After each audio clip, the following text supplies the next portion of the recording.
Halo Miners, gimana nih kabarnya? Pada baik-baik aja kan? Miners pasti sudah tahu kan kalau laut itu banyak akan manfaatnya. Bukan hanya terdapat ikan yang segar dan terumbu karang, tetapi di bawah laut sendiri ada banyak akan harta yang berharga yang belum tentu terdapat di daratan, seperti akan mutiara.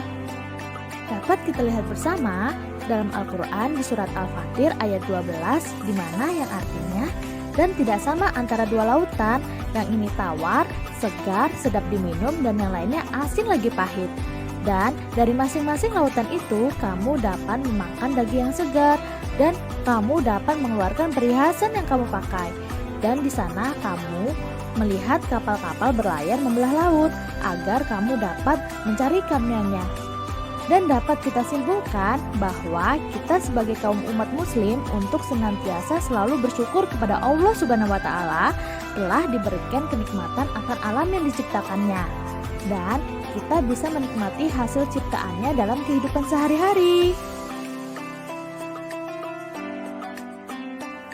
Deep sea mining atau biasa kita sebut dengan tambang bawah laut adalah proses pengambilan mineral yang relatif baru yang dilakukan di lantai samudra.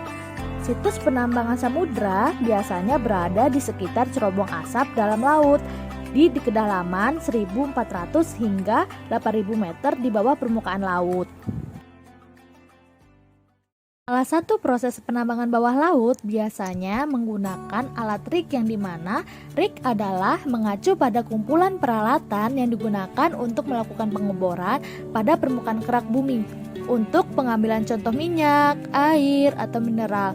Rig pengeboran minyak dan gas bumi dapat digunakan tidak hanya untuk mengidentifikasi sifat geologis dari reservoir, tetapi juga untuk membuat lubang yang memungkinkan pengambilan kandungan minyak atau gas bumi dari reservoir tersebut.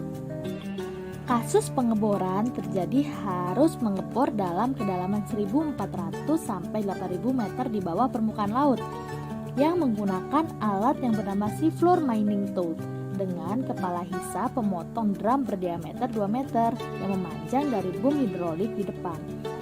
Seafloor mining tool akan bergerak melintasi bangku penambang pemotong petak vertikal dan horizontal 2 meter dari deposit dasar laut dengan kepala pemotong hingga kedalaman maksimum 220 meter di bawah permukaan dasar laut. Biji yang terlepas akan dikumpulkan oleh tudung hisap dan pipa di belakang kepala pemotong drum. Dua kendaraan yang dioperasikan dari jarak jauh akan digunakan untuk membantu proses tersebut, termasuk pemindahan lapisan penutup sedimen dengan pompa hisap dan pipa pembuangan. Seafloor mining tool akan dioperasikan dari jarak jauh melalui kabel serat optik dari kapal. Permukaannya ini super vessel sepanjang 160 meter yang akan disimpan secara dinamis ditempatkan di atas lokasi tambang. Bubur biji akan dipompa ke permukaan mining super vessel melalui research and lift system dan dikeringkan sekali di kapal dengan air yang terpisah dikembalikan ke dekat dasar laut untuk dibuang, dan berikutnya biji akan dimuat ke Shuttleberg. Dalam aktivitas tambang bawah laut akan mengganggu habitat vital kehidupan laut yang akan tumbuh subur di dekat cerobong asap dalam laut. Salah satu kekhawatiran utama melibatkan kekeruhan yang tinggi sebagai akibat dari peralatan pertambangan yang besar yang akan menghujani sedimen dalam jarak jauh, perlahan-lahan mematikan untuk makhluk hidup bawah laut, mengganggu ekosistem. Hal ini dapat menyebabkan reaksi berantai yang memengaruhi lebih banyak ekosistem di masa yang akan datang.